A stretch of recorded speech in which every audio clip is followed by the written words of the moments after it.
In a world where entertainment is viewed as mindless diversion, only good for momentary distraction, you are about to enter a new world, and you will never view entertainment in the same way again. This is Popcorn Theology. Welcome, movie lovers and theology nerds, to Popcorn Theology, where we examine films and television for where they align with the greatest story and our greatest storyteller, discussing what to receive, reject, and redeem for common ground, fruitful conversation, and mindful media consumption. I'm James. I'm Miles. And we're looking at Daredevil, Born Again, Season 2. Showrunner is Dario Scartapane and leads the production of this 8-episode series featuring Charlie Cox as Daredevil, Vincent D'Onofrio as the Kingpin or Wilson Fisk, Deborah Ann Wool as Karen Page, and a few other people I won't mention until we get to spoiler territory because, well, you never know.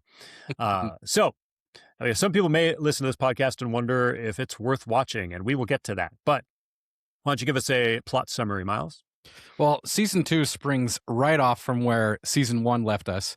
You have Matt Murdock and his allies resisting Mayor Fisk, who's gaining more and more control. He's in control of the corrupt anti-vigilante task force, the AVTF. And they're in like this street-level war. And at the beginning of the season, you don't have Matt Murdock, the lawyer. He's on the run. And so he's fighting from the shadows, as all of these vestiges of legitimate authority seem to crumble and shrink around him. So he's really on the run, and Fisk has the upper hand. What you see in this season, where anyone is accused of being a vigilante, is ruthlessly dealt with. There's this tribunal, and due to a law that was passed, the Safer Streets Act, they're put away quick and ruthlessly. And then to complicate the matter, you still have Bullseye running around after he was let loose. And Fisk has made some even more powerful allies behind the scenes, thanks to the power he has with the free port at Red Hook. And so all these pieces have been put in place through Season 1 to make a pretty interesting conflict in Season 2. So Season 1 got a real mixed review from us. I'm pretty sure I called it stale. Or almost stale. I was pretty negative about it, and so was some of our other hosts, like Eric. I'm trying to remember, Miles, where were you on the equation? I think it's hard for me to throw Marvel Batman down. And so nice. I mean, he fights by echolocation, but I think I'm not sure where I put it, but probably fresh. I think Eric was lower on me. He said several times, he's like, the worst thing you could do is bore me. But I was okay on it, except for I was really grumpy that the show, I was like, you gave us half a show. It's like, you didn't, like, they moved the pieces into place. And it turned out, actually looking at some of the forums and such, that's actually what they did, is they split the show into two. And so now we actually kind of get the conclusion of the story that was started in the last season. Yeah. Well, what happened in the first season was they basically had it almost made and then scrapped everything. Remember? And they scrapped the showrunner. They threw out a lot of the plots. They brought in a whole new team to try to sort of then jigsaw puzzle it back together into a completely different kind of story. Yeah. They weren't even going to connect it to the former Netflix series at the beginning. It was just going to be in the MCU, but so like the same characters. It was going to be like the multiverse. It was like, well, these are variants. It's not the same show. And Charlie Cox and Vincent D'Onofrio were among the people really pushing, like, guys, this is probably a mistake. And they realized it halfway through. So Season 1 came out, and you could tell, like, the first few episodes framed a bunch of awkward stuff in the middle, especially that bank episode. So I always had this hypothesis that maybe that bank episode was meant to be episode 1 of another season. Like, just I remember feeling like this feels just a bit different, and it would be a good kind of first episode, Matt at the bank. And Charlie Cox said that he hated that episode and hated doing it. That was really, He just like recently he came out and kind of finally admitted things about Season 1 and how, like, he was just like that. He didn't understand. It didn't fit. It didn't feel right. And I agree. So, but now we're to Season 2. Season 2 is obviously was made. Season 2 is mid-production when season 1 came out. So once all these reviews and ratings about the actual season came in, like they were in the middle of season 2, which I think I'll talk about later. But obviously then they already knew season 1 was going the wrong direction, scrapped everybody, brought some people in, retooled. And so season 2 is retool at least version 2. So it's Born Again 2.0. So how does it rate on the popcorn scale for you, man? Was it stale, fresh, or buttered and salted back to the great era of Daredevil? Well, it's not back to the great era for me. I mean, April of 2025, when season 1 came out, I mean, I had just started dating the woman who'd become my wife. I was like deep in school, and I still find a way to just burn through that season in like 1 week. I mean, I craved the episodes. It was I did it in one day with a friend one time. And it was, I've rewatched it, I think, twice, the season 1. Yeah. And so I really like Daredevil. There's just something about it that's above and beyond most superhero shows. Yeah. And this, I think it just kind of barely belongs. Like it was fresh enough for me. And with season 2, it's satisfying enough. I mean, I finished the final episode, I think a day or so ago. And in retrospect, looking at season 1 and 2 together as a whole, it's really hard to separate them for me. If you look at the beginning of this from the perspective of the end, it's a little bit sweeter to me. Like not great, but fresh enough to where I want to revisit a few of those moments and kind of explore them with season 1 and 2 all as a whole. And then also one thing about it, I've really loved the suit. It looks so cool. Yeah, I want one. It looks like gritty and tough. About that. And I love the way it gets battle damage. It's like the way you sell a toy. You know, like it starts off purely black, and then the red is coming throughout the season. Like that was just pretty cool. So I'd say worth a watch, especially if you loved the beginning. Just fresh, kind of fresh, not totally stale for me. But what about you? Did it redeem itself? I'm going to say it's qualified fresh, and so it's almost fresh. It's like day old, maybe. It didn't taste terrible, and obviously we're talking about multiple episodes, so I could talk a little bit more about that when we get into details. But I feel like in the new opener, right? Remember, like everything crumbles down, and then it reforms into Daredevil. I feel like season 1 took Daredevil and it literally crumbled down as a whole show and concept. I think that was a sad metaphor. This season, I feel like it reformed about 2/3. But maybe 2/3. But some of the cracks and brokenness still linger, and I will specify that when we get into spoiler territory. But so I don't think it was terrible, but it has terrible moments. But it also had good moments. Theology-wise, do you think it was diluted this season, carbonated, or again, like I would say, definitely seasons 1 and 3 of the old show was the cup running over. Yeah, I think they drew enough of those themes out here to be carbonated. I think there's enough to actually say, you know what, they actually tried to bring out some, dare I say, Christian themes in this. Yeah, I mean, fair enough. You have an explicit exploration, whether they nailed it or not, of mercy and grace in season 2, and some illustrations worth being challenged, I think, as an audience member. And so carbonated, not overflowing, but we'll have enough to talk about. I'm sure. What about you? Oh yeah, 100% agree. They squeezed some bubbles into it, and some things are going to bubble up for us to talk about. So certainly carbonated. I wouldn't. My frustrations wouldn't lead me to downgrade it just because I'm irritated. So we'll definitely have some stuff. The fact that they brought back more than season 1, surely.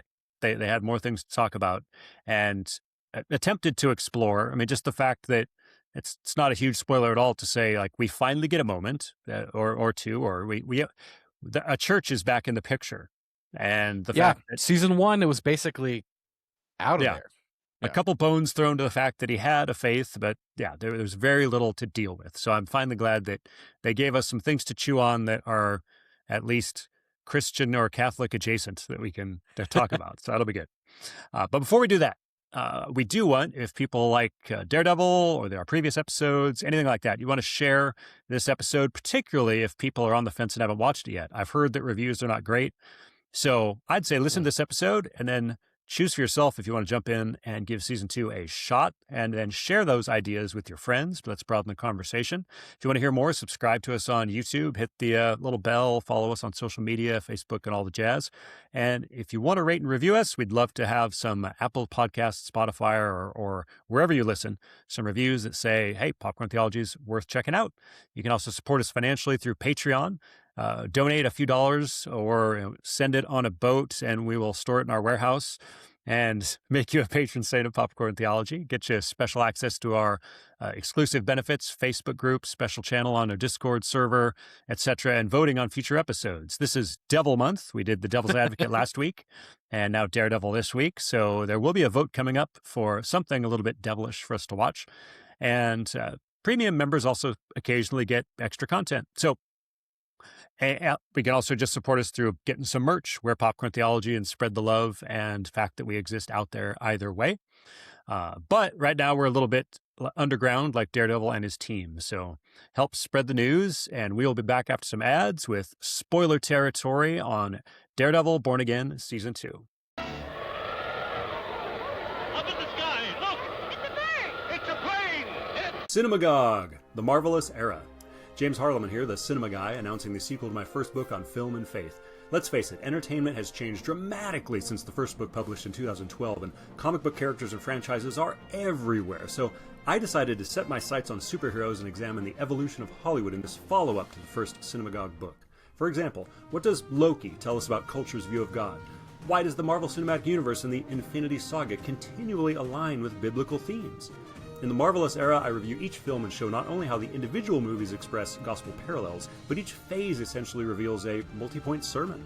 I also explore DC, Star Wars, the Monsterverse, and more. Without compromising scriptural truth, we can sift these stories and discover how we might reject, receive, and redeem ideas for personal reflection and Christian conversation. Also, has Hollywood's messaging gotten worse? The book explores ways these marvelous mythologies correspond with conversion, Christian living, church history, and Reformation, but I do also highlight what has been the entertainment industry's darker, indoctrinating decade, as well as toxic fandom and the dangers of immersion in pop culture that just might drown us spiritually if we're not careful. So suit up, assemble, and join me on a journey to the Infinity Saga and beyond.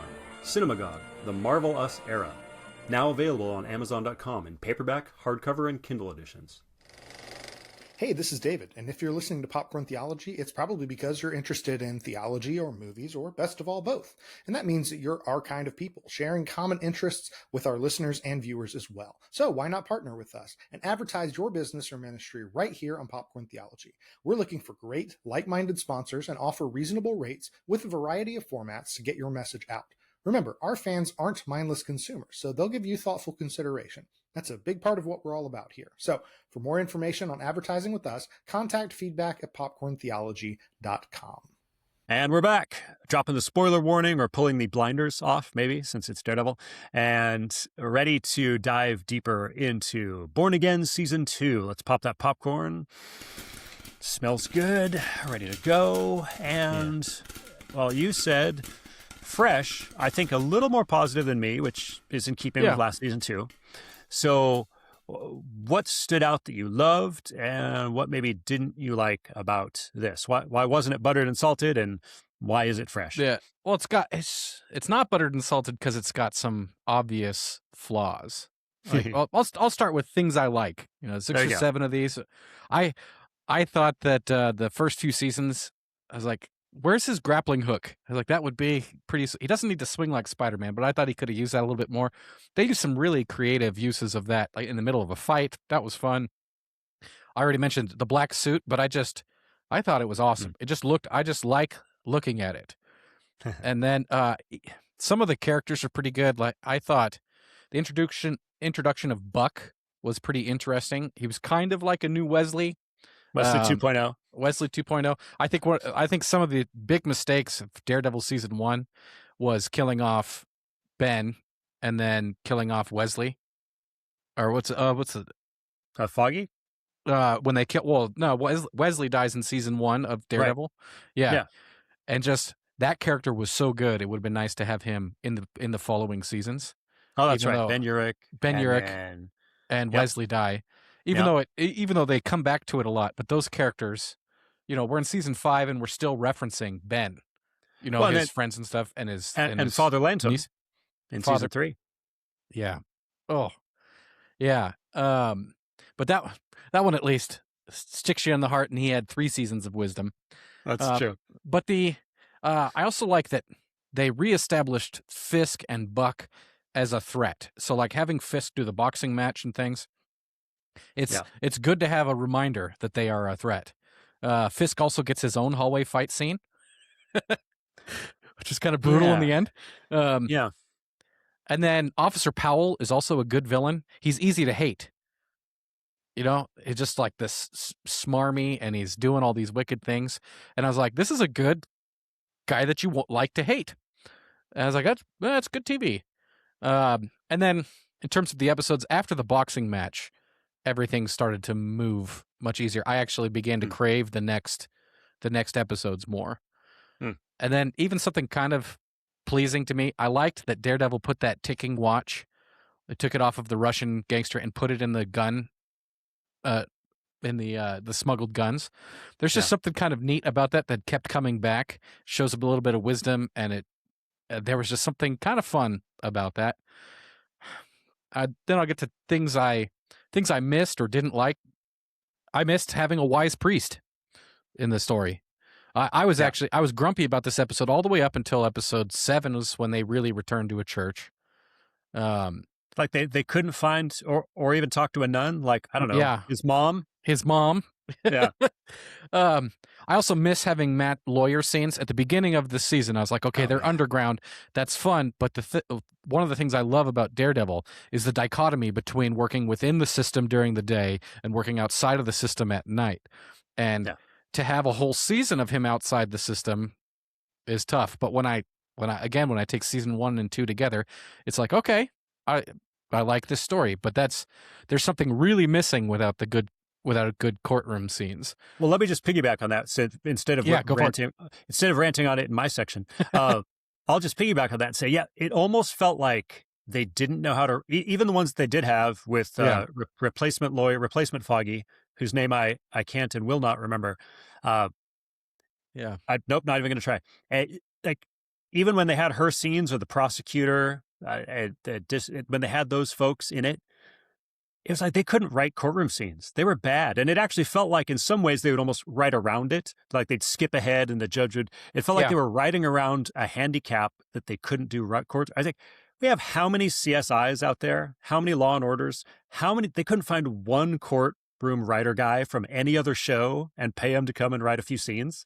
That just felt weird. It felt like this glaring hole. And even if you rewatch the scenes, they conveniently sort of like cut like, oh, now that we've finished interviewing you. And now it's all until that last scene between Fisk and Matt. Yeah.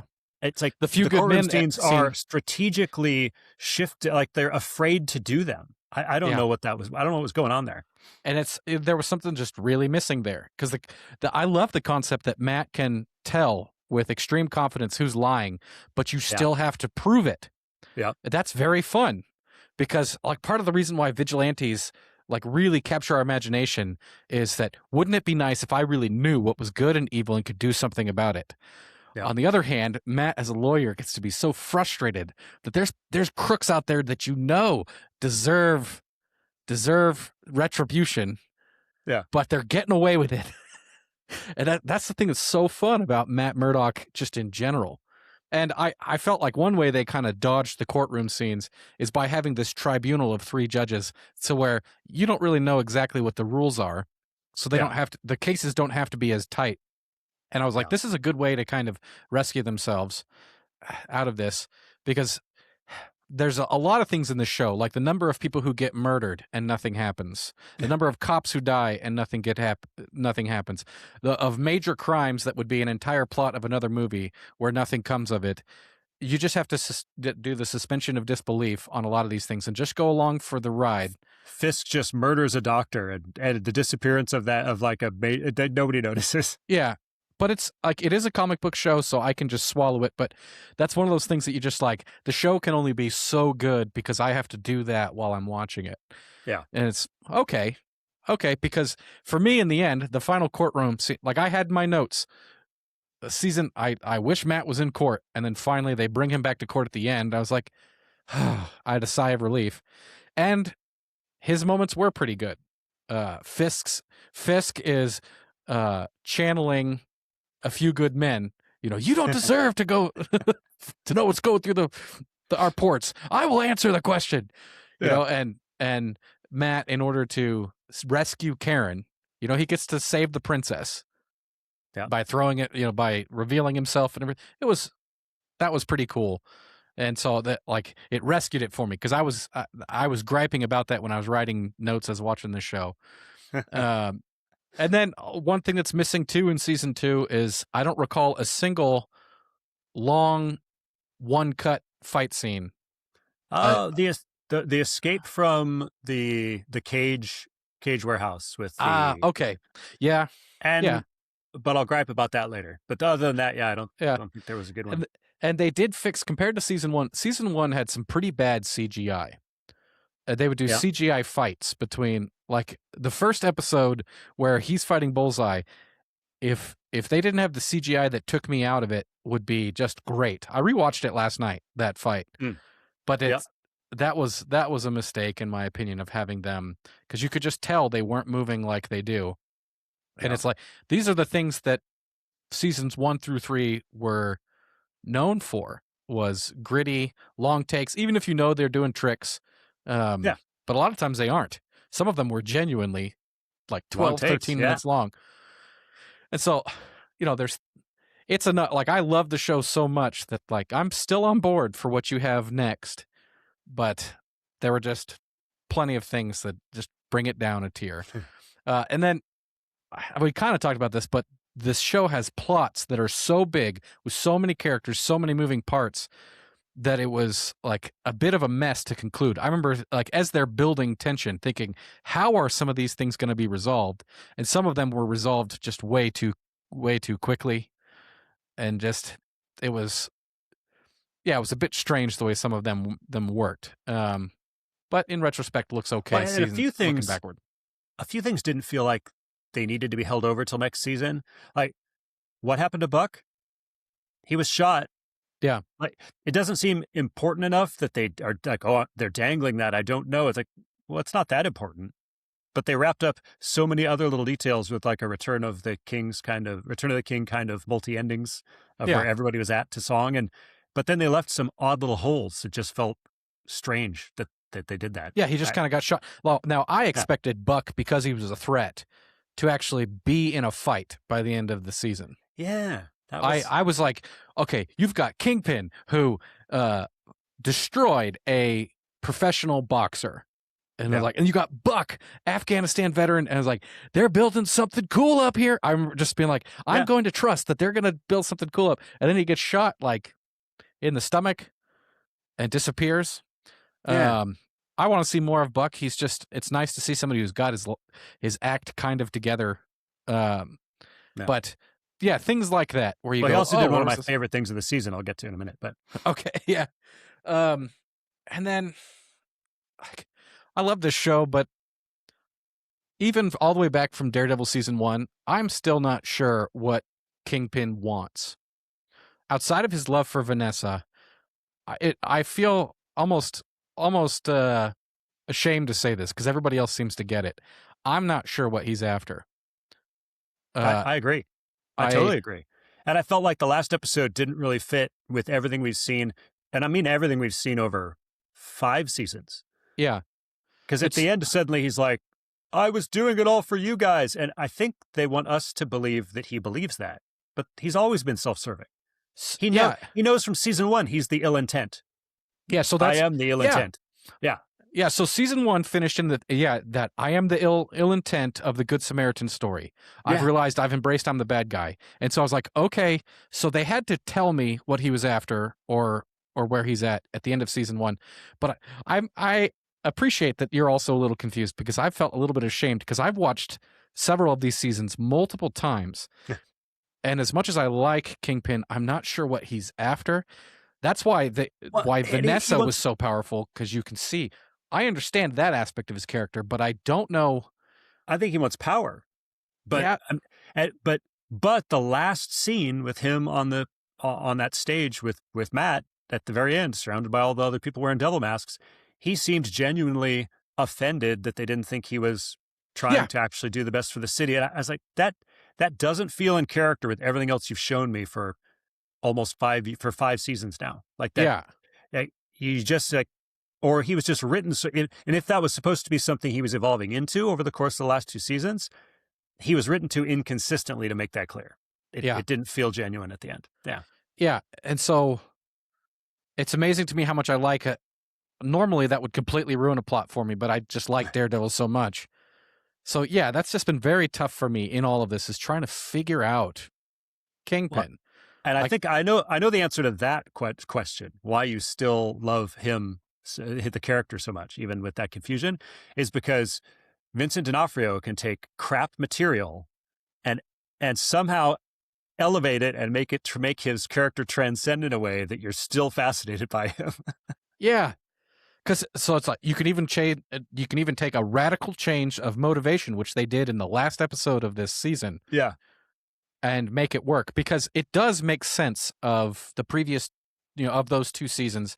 If he says, if you go, okay, what this story is, according to the last episode of season 2, is Matt and Fisk, because they hate each other, have been at war with one another, and they realize, if I really love my city, even if I disagree with how peace comes or how prosperity comes, if we just both agree to give up this war, then people will be better. And that's kind of noble that both of them take that choice. It kind of warms my heart. Doesn't totally make sense. Yeah. Well, it certainly doesn't fit the Trump metaphor everybody thinks they were going for, because I'm not sure anybody that is dislikes the Trump administration wants an ending where Trump gets to get off scot-free and go live on an island. So I'm wondering, who are you trying to, if there is messaging going on, who are you trying to please? And I'm not sure they're pleased. So it'd be interesting to hear other people's feedback about that. Yeah, that's so interesting. And it's like, is it because you want him to come back someday? Because the way this swelled so big and came crashing down, it's like, oh, is this the end of Kingpin? And I was like, that's 5 seasons, really 4 seasons of Kingpin. You go, okay, well, that's a good arc. And I don't know where they're going to go from here. But I was actually kind of impressed that they were going to let so much of his empire come crumbling down, considering how much effort they put building it up. Yeah. But it's worth talking about, fun discussing with you about. But I am frustrated that as a grown man, I can't quite figure it out. And that's because I don't think the show's figured it out. So, and I can't believe they killed Vanessa. Well, I mean, this show, down to their credit, counting the old show, they seem to almost every season have some significant characters die. And so I'm glad at least that has been true. Like, as much as I don't want Foggy to die, right? It's just like, okay, when you look at season 1, like you were just saying, we lost Ben Urich. We actually lose characters in season 2. I think they bring her back from the dead, but whatever. Yeah, but you lose her. Yeah. Yep. And then season 3, Father Lantom. So, and then now the new show, obviously Foggy, and now, so they've kept death real. So, like, to your point about needing stakes, like there needs to be stakes and needs to be some seriousness. And what was fun is that they built up, the governor says, well, Vanessa's kind of keeping him in line. And then when she's gone, I went, oh, he's going to be ruthless and go nuts. And that is fun as an audience to go, he's got vengeance in his heart, the better angels of their nature, if there is any, in that marriage, it's gone. I was like, he's going to be unhinged. But he was actually not as unhinged as I thought he would be. Yeah, I kind of feel like it would have been better if they'd trimmed those first 3 episodes, had her die a little bit closer to earlier, close to maybe early mid-season, and had more time for them to cultivate some of that. Like that, in retrospect, it didn't feel like they did. Again, I feel like they had, again, you got a different show, multiple episodes, multiple writers. Here's what I think happened. I'll just come out of the gate and say it. I think that season 1 came out and they're in mid-production for season 2. So we already knew that they did major retooling to season 1 before it even came out because they knew it was off. But so think about what was happening. They were getting all the reviews and feedback for season 1 while they were about in mid-production for season 2. So I think I think they are seeing that this season had another round of retooling, not as extreme, but because they had more time. Yeah. For instance, if you go back and look, here's one of my complaints. I think that they inserted Kristen Ritter and Jessica Jones. I don't think that was in the original drafts for the season. Because honestly, the episode where she comes in, the first episode, she feels very inserted. Like she walks in, they have this massive exposition dump, and then she goes with Matt on this one issue, and then she's like, and now I got to go. And then they work her back into like the last episode. Like that, I think they retooled again. And that may explain some of the things that feel a little wonky about this. It also might 2. be because that should have been the Punisher, and he was off filming Spider-Man. Having to write around the Punisher. Yeah, I think some things happened, and they realized, again, they're like, okay, we still don't have the formula right. So that's why I am hopeful. I'm still not giving up, just like you. Maybe season 3, it's like they finally got this thing sorted. Let me talk about the good, my good, because I'll start with the good. Episode 4 was when that Bullseye scene came in the diner. That was the first time in 2 seasons where I was like, this feels like we're back. It Bullseye in the diner, episode 4, and then episode 4 through 7 I thought were great. 1 through 3, Kat and I were still kind of rolling our eyes and sighing at the end of the episodes with just such a mixed bag. But finally, episode 4 had the spirit of the old show. And then the Eldon Henson flash, we had Foggy back for a flashback. We had Wesley back. It's like, and even just watching that episode where they had the old actors, like, oh, there's way more chemistry here. Like, and I think they began to realize, you notice how a lot of the characters like Cherry, lawyer who can't be named, like they kind of got shuffled off to the sidelines for most of the season because I think they realized this just is not working. And so it felt like they still had to clean up threads that they couldn't get away from those threads. They had to work with them, but they tried to sort of shift them. And the 3-foot white tiger. It's my gosh, felt very 2020. Some of that, like in episode 1 when Karen's doing like her Wing Chun and stuff, and I was like, please don't give her a Daredevil suit. Like, are you guys gonna? Yeah. But they actually balanced her pretty well. But I actually find myself a lot wishing that Hector Ayala was still around in the show. Like his death was poignant, but that guy, the theme of it was the right thing to do. That was the peak of the first season for me. Was in the midst of Matt's angst and him questioning himself, you had Hector Ayala saying it was the right thing to do. It was the right thing to do. And it would have really, there was one line, I think, when White Tigress Jr. comes in and she says, like, somebody's got to do it. I was like, oh, you should have just had her say it was the right thing to do. I was like, would have been perfect. You missed an opportunity. Well, and that's where bad writing was still a hallmark of this season. And it's the thing that Matt Damon talked about when he was working with Netflix. Like so many pieces of this were like, let's have BB and somebody walk along and just re-explain the plot for the 10th time because we assume people don't understand. It's like, all right, come on, guys. And there was no reason for them. It was, I remember a couple conversations like that were just driving me up the wall and not even written in a compelling way. Like, a good artist or a writer can go back and be like, oh yeah, let's bring this line from this other character. Let's do this. So there was bad writing, bad acting, bad directing, particularly staging. I'll talk bad characters. I noticed at first, like Kat and I stopped. We're like, what just happened? After they rescue the swordsman, I think that was episode 3. And the swordsman, he's talking with Matt. He's like, well, I'm going to go. And Daredevil's like, oh, it's a shame to lose you. And then the swordsman just looks at him. He's like, you don't get it, do you? You're not a hero. You're a symbol. It's like, there was no transition in that conversation. Yeah. Also, it was just like me say next line that has nothing to do with line said to me before that. It seems like it would have been a good time to have the swordsman in the show also. Yeah. I liked him. Yeah. I liked him a lot. There's like, here's the other half of Bruce Wayne in this show that you could have. He could fund the rebellion and lose his fortune and maybe die, but he's just gone. Okay. And BB, the worst. Well, actually, maybe White Tiger Girl, just like terribly miscast. Like they're just not compelling actors or actresses. And I know I'm disagreed with here by some I've seen online, but Daniel, when I said that Buck did one of my favorite things this season, it was called Taking Out the Trash. I started to like Daniel a little more. He's charismatic enough. And, oh my gosh! And the fact that it was so badly written that the guy makes a drop into BB's pocket, and then it's like 3 days later, but she's never taken out the drop from her pocket, and it's still like also she would have handed that off. She passes the test. And I was like, oh, are they going to form a relationship that's stronger than whatever they're going on? I was like, that's fun. But then it ended the same way.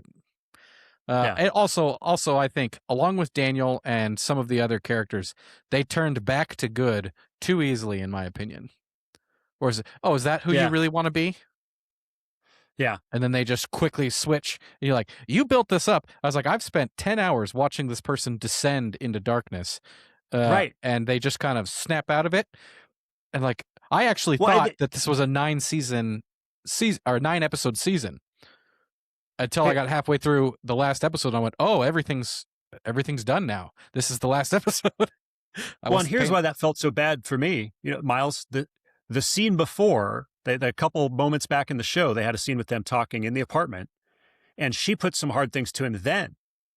Yeah. And what would have been surprising then is if you'd fast forwarded to them in the car, if he'd already made the decision in his head and then surprised us with that, like just if he'd stepped out, said go, if she didn't have to challenge him one more time and then he just sort of flips, it could have been better. That whole scene, again, when I talked about bad staging, not to mention they get out of the car, like they're looking, it's the building right next to them and they're in the car. Yeah. So apparently Buck didn't see them when he walked up. And now think about it. When Daniel goes upstairs, Buck is standing looking out the window. Yeah. And they get out of that car and they have a conversation right in front of the building. But when he gets up there, Buck has no idea that he would have seen him let her go. It's like just stage that around the corner. Mm-hmm. When I talked about bad directing, in the bad car. staging. In the car, you could have just had him, and then he drives her around the corner and leaves her. Yeah, I thought that too. It was like they're gonna chase her. I was like, maybe they can't find her. Maybe Buck doesn't have backup. That's what was going on in my head. Right. It was an obvious question.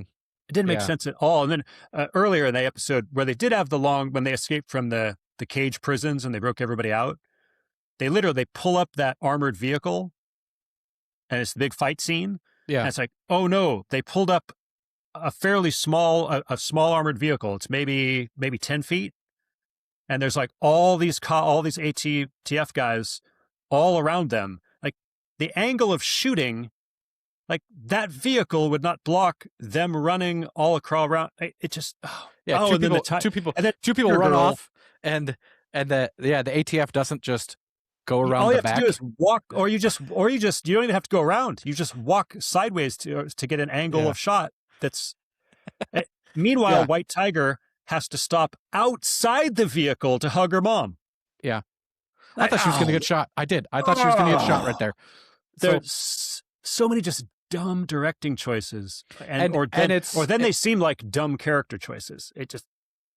And then you go, this show definitely has a bigger budget and a bigger team, because you can see like the city shots and the costumes and stuff are way better. And you're like, it just wasn't. Yeah, some of those things were tough, and so that's why it's not that's why it's not buttered and salted. So I liked 4 through 7, but then episode 8, where you've already complained about a few ways they ended things, but here you mentioned Kingpin got his hallway fight. There's no way he just straight up murders 20 people and just gets away with it, and then still has the Attorney General honor that deal. It just that I felt like we were talking about it afterwards. This didn't just feel like CW writing. This felt like season 3 of Riverdale writing. It just just oh my gosh, man, there would be no deal for the debt for that after that. And the one really thing that bugged me was Daredevil and Jessica Jones can't control a 15, 20 people running up to get Fisk. Yeah. For one thing, and here's what really bugged me. I saw it and I was like, did I just see that? Tell me I didn't see that. For one thing, Daredevil could have just swung right up to Fisk. There's no reason he couldn't have swung right up, but he and Jessica Jones jump over to those two side midway platforms. Then literally the camera cuts to an overhead shot and they're not there and people are running up the steps. I'm like, yeah, guys, this is just rushed. I don't know what happened. Yeah. Well, you could tell that somebody had an idea of, here's what I want them to do at the end. Let's figure out how to get them there. Yeah. But sometimes the seasons are so well crafted and carefully plotted and it takes a while to build. And then other times they just race right to the point they're trying to get to. It's kind of like the famous quote. It's at the end of season, or at the end of episode 8. It's kind of like morally correct, but not factually correct. That's right. Because it's at the end, it's like, okay, a suspension of disbelief to get them here. But the moment is nice. The themes kind of tie up. They finished it out, and I found myself with a semi-bitter taste at the end of the season, but then over the course of a day of thinking about it, just got a little sweeter. It was like, it's okay. Mine's not quite there yet. I feel like it's like when the sports character that you like, or the sports celebrity that you like, football, baseball, it's like whoever it is, they kind of come back out of retirement. After a stretch, they're like, no, I'm going to go back in the game. And it's like, but they're just past their prime. That's what this show feels like to me right now. Like, I still like watching them play, but it's just, they're just not the player that they were. And so I hope there's some more training, as it were, and maybe season 3 will be back in top form. I still think there's a chance that they could finish strong. And hey, if your last season, which I'm pretty sure it will be ratings-wise, but if season 3 if they go out on top as far as this show goes and actually get close to approximating the way the old show was, I'll tell people to watch it. I think right now, like, I'm going to tell Eric or anybody who's watched season 1, if they're asked, should I watch season 2? I'd say, oh yeah, go ahead. If they haven't even watched season 1 yet, I would still say, wait. I'd say wait, and I'll tell you after season 3 as to whether you should preserve the old show and keep it there and just rewatch season 1 through 3 of that again, or whether it's worth it. I feel like here, it's reject, receive, redeem. I say I'd reject season 1. I think season 2 is redeemable, and maybe we'll be able to receive season 3. Yeah, we'll see. But yeah, obviously we don't have a lot of thoughts about this show that we've been journeying with for over a decade. Yeah. Oh, but that's probably enough popcorn thoughts. We should, unless you had any final thoughts. No, let's dive into some themes. All right, let's do it. So we'll start with you, man. Pour that soda. Get ready to drink deeply of the carbonated theology. So what was one of the themes that stood out to you? I'd say the most solid theme, and kind of surprising to me because it came from a pretty despicable villain, is the idea of we are what we are, and the subtext is sinners who need mercy. And so I didn't really even notice this in the show. There were several times when I was watching what Bullseye was doing, and I literally put into my phone, what's he after here? What's he doing? And Benjamin Poindexter is like, he's struggling with the fact that he believes he cannot change. He knows he's evil and he's broken, slave to his instincts, but he's trying to find redemption and balancing the moral scales. And this is just, I did not see them going this way in this show. Like at one point he tells Daredevil in episode 5, which is really around when the show started to pick up, he's saying to Daredevil, we're all doing the same thing here, acting something out, scratching some kind of itch. But the worst part is when you think you got it beat, you think, I outran it. Then you turn the corner, bam, there it is, staring you right in the face. Only it's worse this time. And you know it. It was always going to be there. There's no escaping it. And so, like, what I would say is probably this show, it starts to dabble with, it handles mercy okay, grace probably poorly, and the Holy Spirit is absent. in this show. The concept that God could come in and transform you. And so you have genuine picture of angst of being a sinner. And like that was really fun to see from Bullseye. I mean, he might as well have said Romans 7 verses 18, 19, I know that nothing good dwells in me, that is in my flesh. For I have the desire to do what is right, but not the ability to carry it out. For I do not do the good I want, but the evil I do want is what I keep doing. So he's got this guilt. And then what is he trying to do about it? About the same thing that nearly every religion tries to do. He says, I had to get my mind back. And one good deed, it levels the scale again. You know what I can do? I can do one good deed and balance things out. So he's trying to pay back what he owes. That's the religious instinct. And in the show, I think he does kind of an okay job. He saves the day. I don't like it, but he saves the day several times. Without Poindexter in episode 2, Matt is revealed and probably killed and imprisoned by the AVTF who had him trapped in Sherry's apartment. That's right. And then without Poindexter, the governor would be dead. And without him, Fisk and Buck leave the courthouse and you don't have your final face-off, at least. And he didn't kill that guy, remember? I wondered about that because the governor is there and he hits him in the body and he hits him in the head. And you see one of the things went in the guy's head, but you see the guy kind of twitching, and you're like, okay, is this like a Lord of the Rings thing where he's got my axe stuck in his spinal column? Like, is he just twitching? Is that just dead twitching, or is he alive? I remember thinking that watching that episode, is he dead twitching, or did Bullseye actually do it just right so he wouldn't kill, which is what Daredevil would want? So he's listening to Matt. And then they said, of course, that's how they get Fisk, right? Like that the assassin survived. He wasn't killed. It's like Bullseye could have killed him and he didn't. So Bullseye is trying to find his way, which has been his problem through season 3 and then Born Again 1 and 2, is that he doesn't have a North Star. He's got no frame of reference, no standard. He has to find somebody to be that. He's almost taking Matt to be that, kind of, in this season, although it's not explicitly stated. It's actually subtle, unlike the rest of the plot. But then ultimately, what is he trying to do?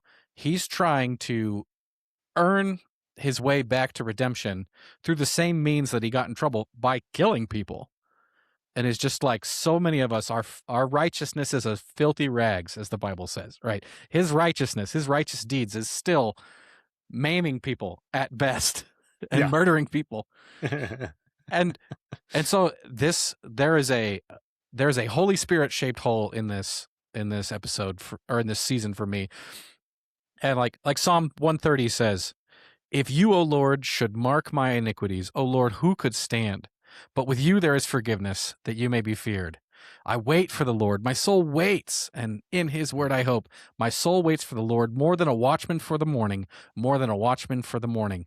That's ancient Hebrew poetry about somebody who says, if I really got what I deserved, if the ledger was carefully adhered to by the Lord, I'm a goner, but I need forgiveness. Or another way to put that is he needs mercy, which is where the flashback episode, which oftentimes the flashbacks in the show are kind of wasted, but it was not wasted in that episode, where you have Matt and Foggy reflecting on a case they were a part of where the guy deserves to go to jail. He's a crummy guy. He was not nice to Foggy, but Foggy decides to give him mercy. Yeah. And that's when Murdoch and Nelson becomes Nelson and Murdoch, right? The idea of normally it's Matt advocating for mercy to other people, like when he's dealing with the Punisher. But you have this story of Foggy giving mercy to the undeserving. And so all this reminds me of Titus 3:5, where it says, he saved us not because of works done by us in righteousness, but according to his own mercy, by the washing of regeneration and renewal of the Holy Spirit. So what this show shows you is the need for mercy toward those who don't deserve it. But there's not really the hope for transformation. It's just we are what we are. And so it's fascinating to wrestle with. And like, well, Yeah, go ahead. I might challenge your lack, but actually in a way to support you. Because I'm thinking about, like, there's no visible Holy Spirit, that nobody declares that. But see, if the Holy Spirit regenerates hearts, I go back to like season 3. It was evident. It was very evident that he was a sociopath. There was no conscience there whatsoever. And so I guess the question would be, where did that spark come from that he has this season? Where did it come from? Because we remember how he was I remember he was doing like a phone service help. Yeah. And like the only thing he could do was parrot back what he had learned about, I need to say, oh, that's hard. I empathize with you. Mm-hmm. They showed clearly that he was a hollow shell with no empathy. So how did it spontaneously germinate? So you're saying that in some sense, his sense of guilt and has been born again, regenerated in the heart of Poindexter? Happened. Yeah. And I'm not sure, I'm not even sure psychologically from the world's perspective, if somebody is legitimately a sociopath or a psychopath or whatever, that just like people who absolutely doesn't have that part of their brain work, what actually could happen to generate that and have it start working? That might be the definition even if it's from a secular psychological standards, that would be like what almost is like a miracle. Like, how does that just say, if he's not just, again, trying to act the part, there does seem in this season to be some desire in him to change in some way. And so where'd the desire come from? That's what I would say. A Christian would say, if that's true, if it really is there, that's the Holy Spirit. And he went to the priest before Matt did in this show. Yeah. In his own scary way, you know? And a lot of times in the lives of Christians, right? I remember I had a friend, he and his girlfriend got saved, but they're still totally ignorant. They weren't running around then still killing people. And they never killed people. But in that situation, like, she worked as an exotic dancer. He was living with her and smoking pot. Like, they actually believed in Jesus, and I think the Holy Spirit was in them, but they still didn't know how to operate as Christians. Mm-hmm. It's not like the Holy Spirit comes in and you suddenly just have a perfect template of how to do everything, right? You're like children again. I remember listening to a porn star who came to faith, and she's like, I didn't even know how to live as a person. She's like, I'd never done laundry. All I did was bought new clothes. And she's like, I had to learn how to interact with people in a whole new way because I was called out of this thing, but I knew Jesus. Yeah. And so I was very surprised in this story.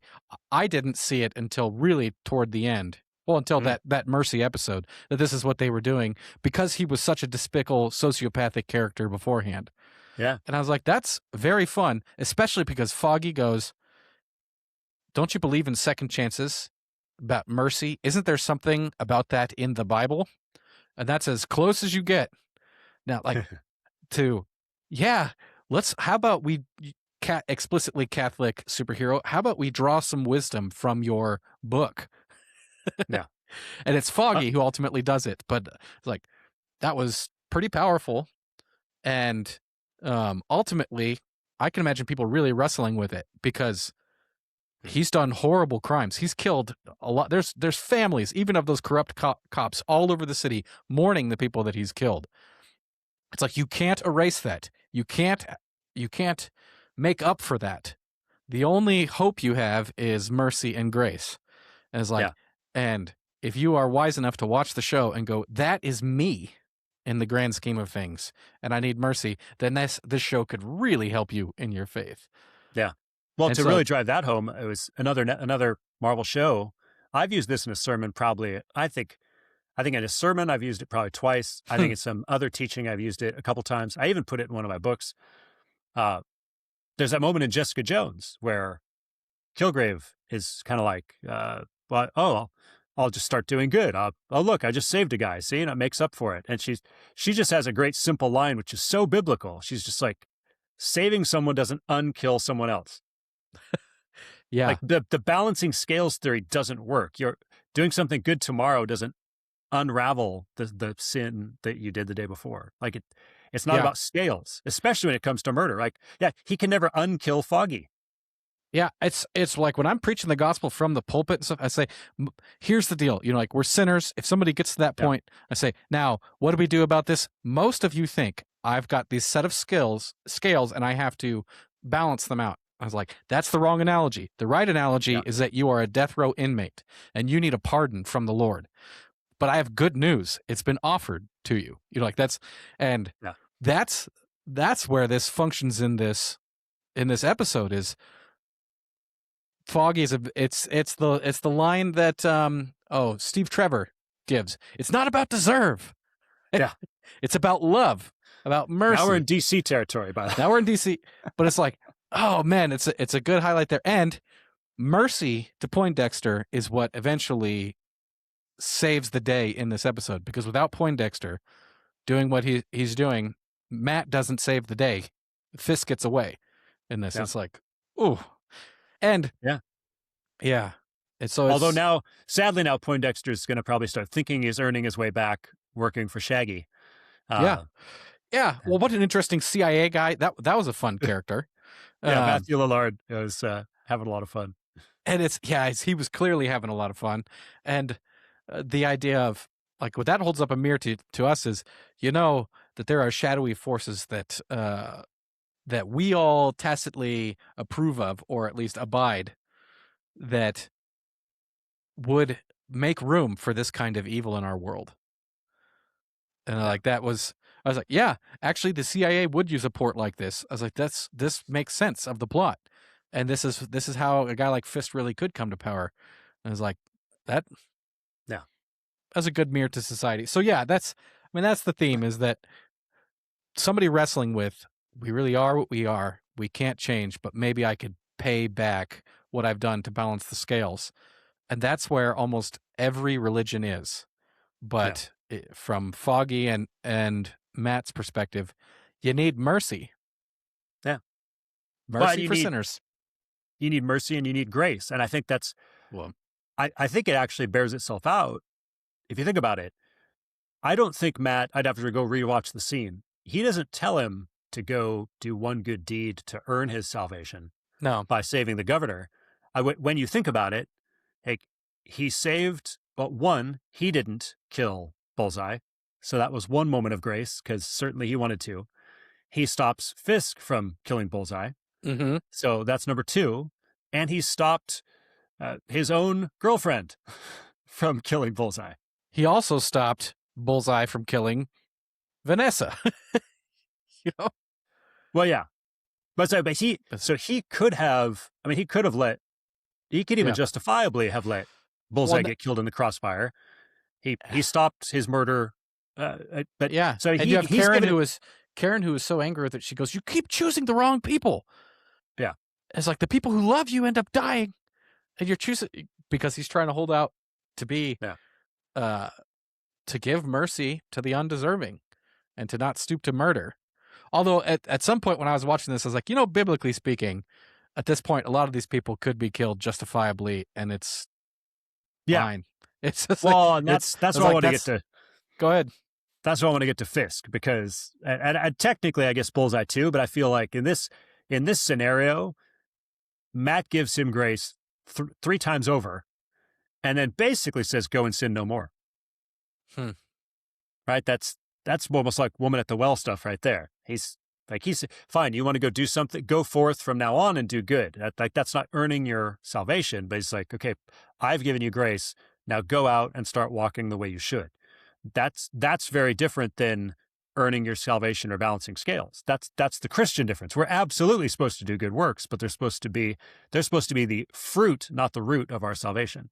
Yeah, and it's like this might be a good time to talk about the very ending. Fisk is free on that beach. Everybody has their different little epilogue moments, and Matt is in jail, effectively substituting himself for all the people who belong in the jail. And he has that little smirk, even though his life effectively is over. The world knows he's Daredevil. He's in jail.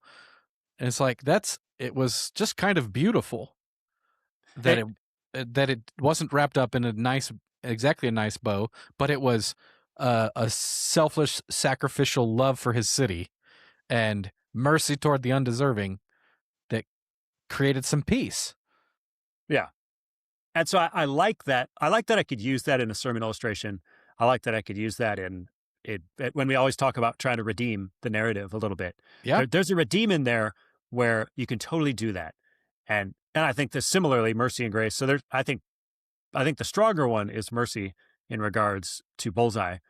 But I think you can get away with it. Be like, look at the loose picture. Like he goes up there, he tells Fisk, take the deal. He basically extends the deal that the Attorney General did. Like, take this deal. It's not retribution. I'm giving you grace. And then, yeah, visibly then he's in prison instead of where Fisk should be. And like, well, that's a very nice vision of grace. At the same time, as any good pastor would want to clarify a loose parallel, that's not how grace works. Well, and I feel like the writers of the show, like they have these ideas of what a Christian or a Catholic, how they think, and I think that's the world. Honestly, I think that's the way the world thinks Christians are, and I think that's sadly how some very ignorant Christians do operate. Well, I just got to forgive. I just got to give grace. I think there's no thought to actually how that process or transaction works the way God does it, or then how we're supposed to imitate it, and that's so I think they nailed it in terms of probably getting the loose Americana, fuzzy, muddled version of grace and forgiveness. Yeah, and so like in the grand scheme of media, I go, I'll take it. Yeah, like that's where you like. Sure, it's not like Pure Flick's kind of lesson shared from a pastor at the end. It's like, but it's there, and they gave it a shot, and it's almost good anthropology to see what these writers think that a Catholic or a Christian would wrestle with these ideas. And it's like, oh, that's interesting.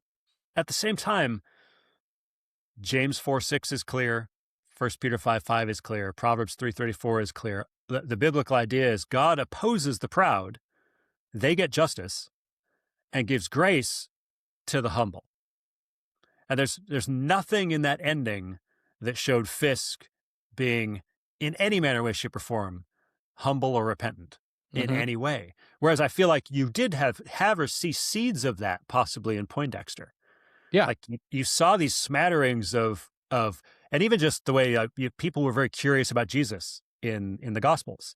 Even if they don't believe in him, like they come seeking and they're out of curiosity. And that's how I felt like the Bullseye kept trailing Daredevil and kind of watching him. And then even trying to call out, trying to counter him. It's like, well, I'm not convinced, but I'm curious about your goodness. And I think that's the way people are drawn to Jesus. But ultimately, he doesn't give grace to the Pharisees, of which Fisk would easily correlate. He doesn't give grace. He gives grace to those who repent and believe in the gospel, right? And so we're not as Christians called to give unmerited. We're actually supposed to bring justice to the guilty as we are trying to work out everyday affairs of law. Like this is where even Matt, I'm like, Matt, what are you doing? Like, yes, if the Attorney General gives him that, I guess you have to accept it because that would be the law of the land. But that's not really what grace looks like. Letting him get away then with a whole hallway full of murders, unrepentantly going off and having an island. It doesn't really work. It's a very sloppy way of doing it. I think about some bad sermons that get preached. I was thinking about a guy named Stephen Furtick preached a sermon one time, and he tried to explain how God broke the law for love. Like the law says you're condemned to hell, but Jesus came and he broke the law because he out of love for you. It's like, no, that is not what happened. Jesus 100% fulfilled the law, satisfied justice completely by taking the sin and penalty upon himself. So there was atonement. There's no atonement in this giving of grace, except maybe, I guess, then Daredevil got arrested. It's so spotty. I have a hard time anyone walking away from this thinking that was a good Christian understanding of grace. Like, well, only if your glasses prescription is really bad. Only if you're about as blind as Matt Murdock. Yeah, it's fun imagery of it, Yeah. but yeah. The imagery's there, but the practicalities are like, because episode 8's reasoning would basically lead you to universalism. Like Jesus dies even for the unrepentant and just gives grace to everybody. And it's like, well, no, that, I'm not going to say sadly that's not the gospel, because I don't think that's sad, but justice needs to be satisfied. And the unique and curious thing about the gospel is how the incarnation of Christ and what he did and death on the cross so uniquely and perfectly satisfies both justice and then allows for grace and mercy. It's such a perfect system. It's so elegant in the whole economy of God's redemption that it would be hard to duplicate that with any good comic book parallel. So yeah, we'll say it's been done better, I think. With some Batman stories and some Superman stories, even in maybe previous seasons of Daredevil. But that's one of the things I feel another place where they need writing. It's like, guys, just hire a Catholic. If that's, I'd rather have you hire just like, for me, a good Protestant. Yeah, I would take Christian would be great, there's some Catholic apologists I'd hire Trent Horn to take a look on your or the Pints with Aquinas guys. Let them take a shot. Or whoever wrote the conversations in the first 3 seasons. Hire one of them back. Yeah. Another way to put it is that this show, I don't think, mentioned Jesus once. It's like, isn't there something in the Bible about that? Well, there's a priest who's not fully a priest, and it's like, but they did give a good old college try to address themes of mercy and grace. Yeah. In a show that I was going to watch anyway, and then be like, I'll take it. But just like it's kind of like almost everything about this season. Yeah. Where there's just some good and bad mixed in there. Yeah. And it's where I hope they tighten up the writing, because there's something really interesting happening in that final courtroom scene. And that's the theme I kind of wanted to touch on before we closed, is I really liked that conversation, and it felt like they were talking around some great ideas.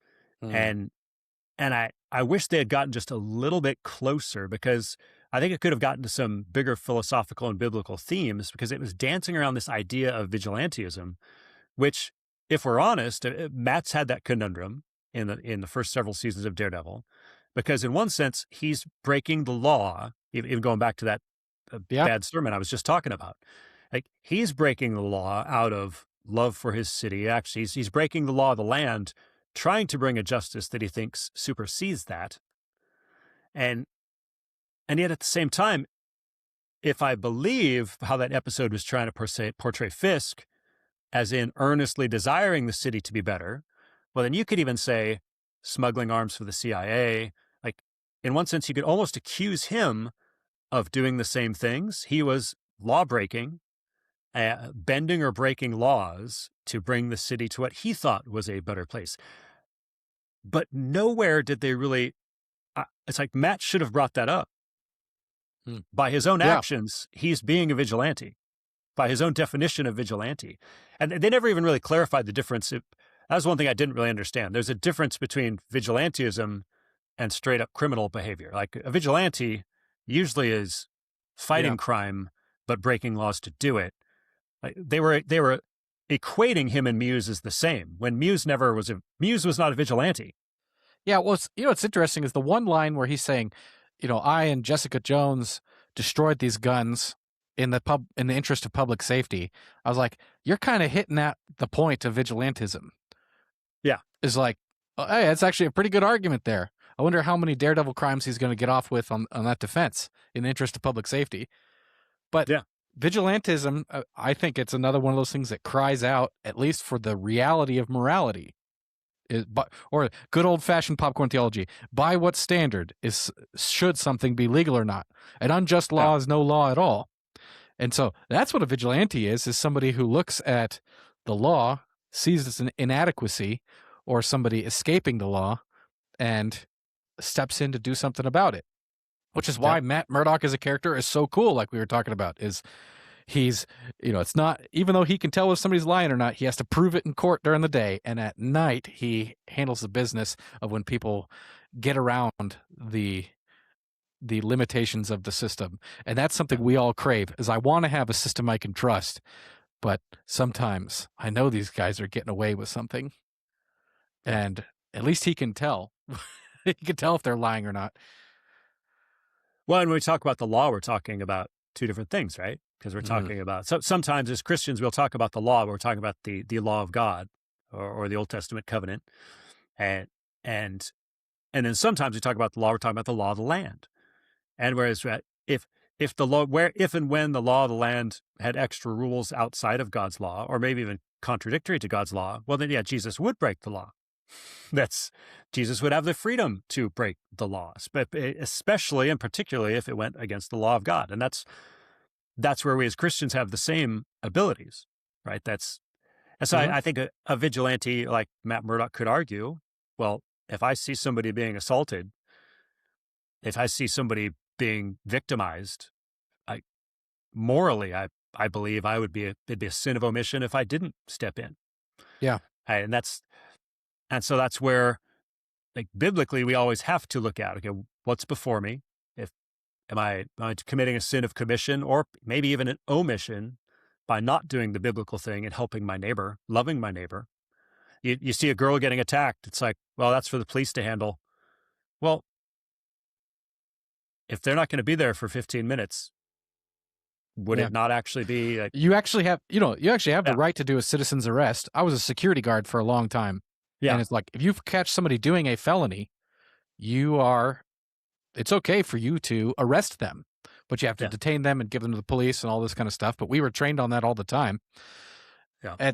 But it's like, you ask the question, when is it okay to break the law, or when is vigilantism justified? It's like, well, Fisk made it really easy to justify it. Yeah. It's hard under normal circumstances because we have a relatively peaceful society, but Fisk makes it really clear that something is really wrong here. Yeah. And so these are tricky things, but you're like, as a Christian, you go, I believe that there is a law of morality that is above and through all of our interactions that is binding, and that's what I ultimately live by. And the best societies we live in are the ones that cohere best to that. And generally, being a lawful person, provided I don't sin, that's what I'm called to. Yeah, to live honorably. But and then being willing to take the consequences, right? Because there is something Daniel-like about what happens at the end. Yeah, Daniel in Babylon, he's like, well, I'm going to pray, even though you're telling me I'm not supposed to pray. I'm going to pray to my God, and I'm willing to go to the lion's den for it. Mm-hmm. So here Matt says, okay, if the law of the land says I have to go to jail, that is the consequence. But I did what I think was morally right. And there's a nice parallel there. In the end, Karen respects him for it, because early on she's arguing, like, basically, why don't we just let Poindexter kill Fisk and Vanessa? Like, come on, just like, why don't we just? They deserve it. We know they deserve it. I wouldn't have been too upset with that. It's like, they've been beating the law so far. They deserve death many times over. Yes, I'd prefer if it was through the courts, because that's what every person should get who's broken the law. But I was just going like, Matt, I don't think you're bound as a Christian to prevent him from being killed. Well, certainly not to let Bullseye get killed by police as he's in the middle of killing actions.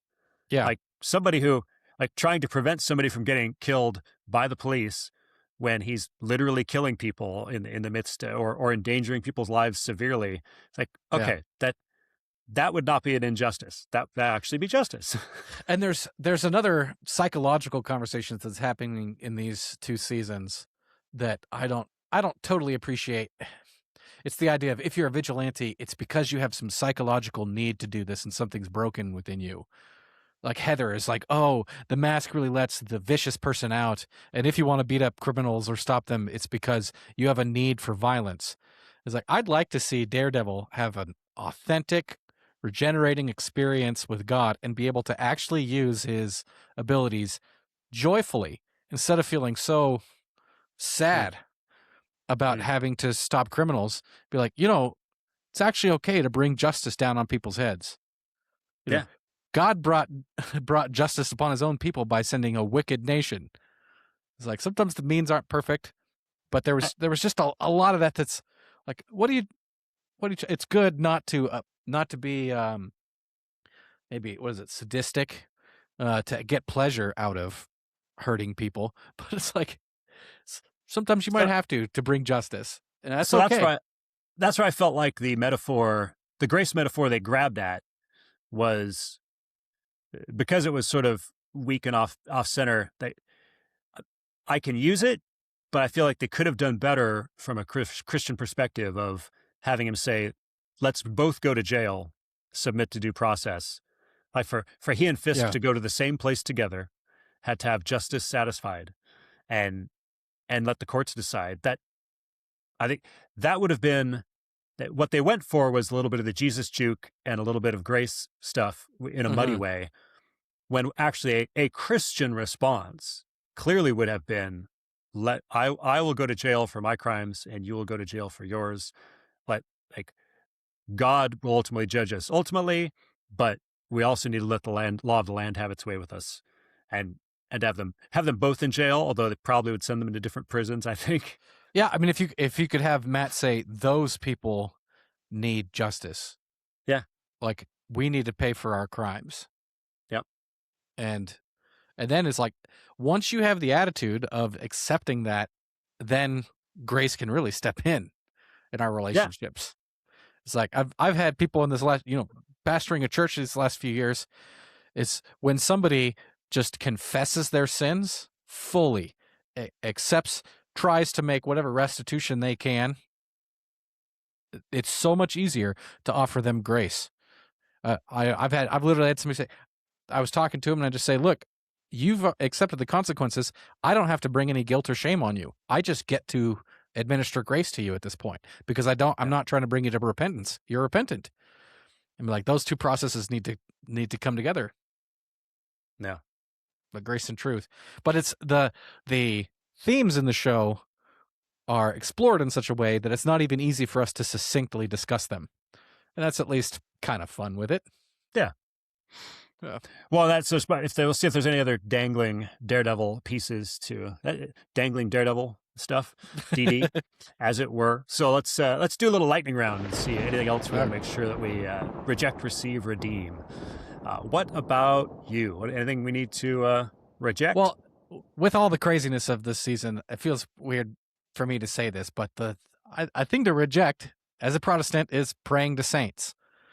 Like, one of the most beautiful scenes in the whole show is a prayer to Saint Jude, and it fits Matt's character, and it's beautifully done when he's saying this prayer, and as he's talking about the saint, patron saint of lost causes, it's flashing to heroes and villains in this season, all who are lost causes. You can see their brokenness, but it's again, it's like I am so happy that there's even prayer in a show. I should be celebrating it. Yeah, I would make that a redeem. I would just say, okay. I love seeing prayer. It just needs to be change the target. Yeah, we can pray straight. We'll move it to another Jude category. To Jesus, redeemed, right there. That's pretty good. Because I've listened to Catholic apologists. I have their friends, and they make their arguments about, well, the saints are alive, and I'd ask James on the podcast to pray for me. I do before and after the podcast and stuff. But here's the impression you get, is that in the grand scheme of things, the really merciful person is Jude, who's appealing to the main one, Jesus. Yeah. Is like, that's one of the things that actually, not necessarily strict theology, the things that grinds my gears about praying to saints is that it seems to take away from, it's like, Jesus is the merciful one.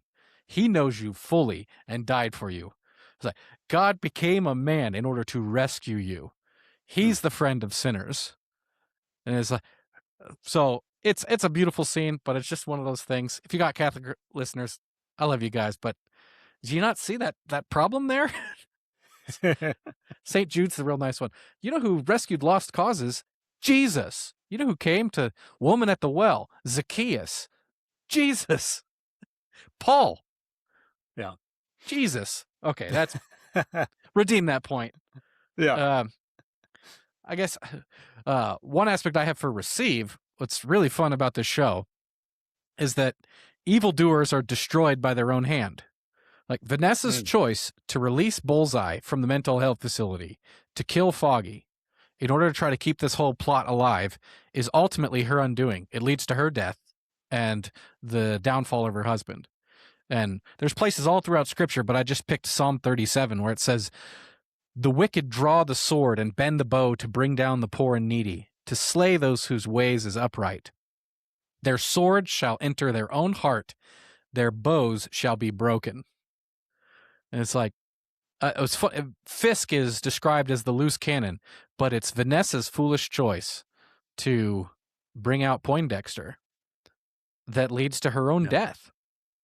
And it's actually just kind of neat to see that the show, it's like, shows wicked choices coming back down upon their own head. You can see kind of God's hand in there. My fan fiction of the show is she releases Bullseye.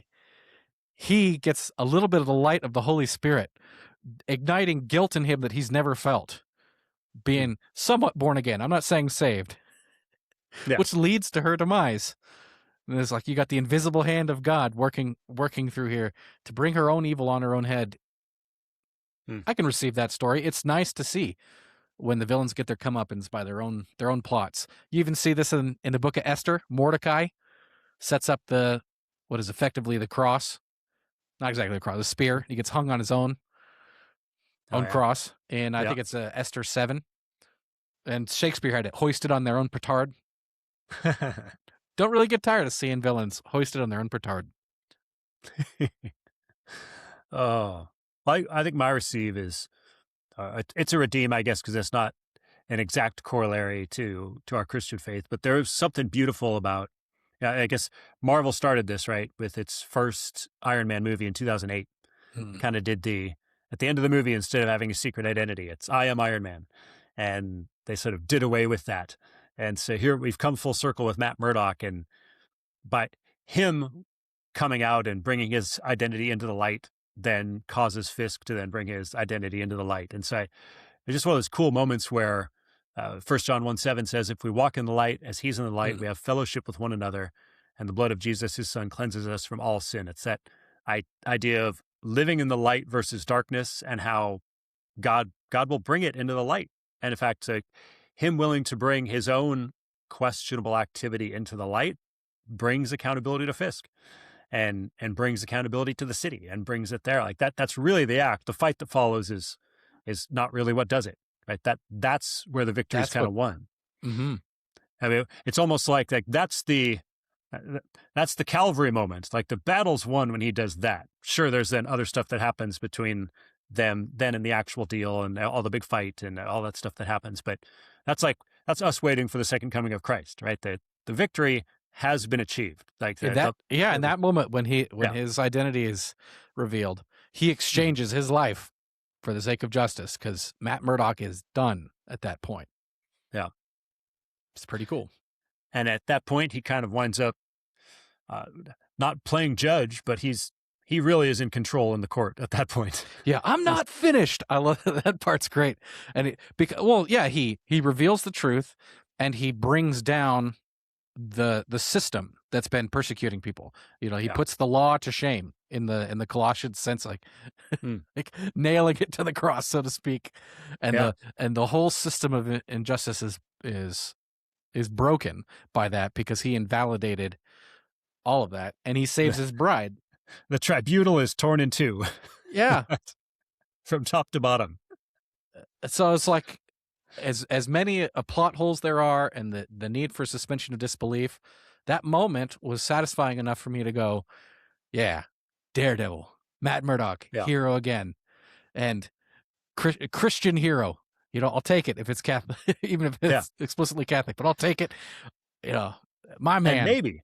And maybe just finally stretching and working out and getting himself back into form, so it'll be like old time again in season 3.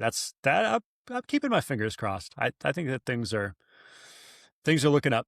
So can have hope.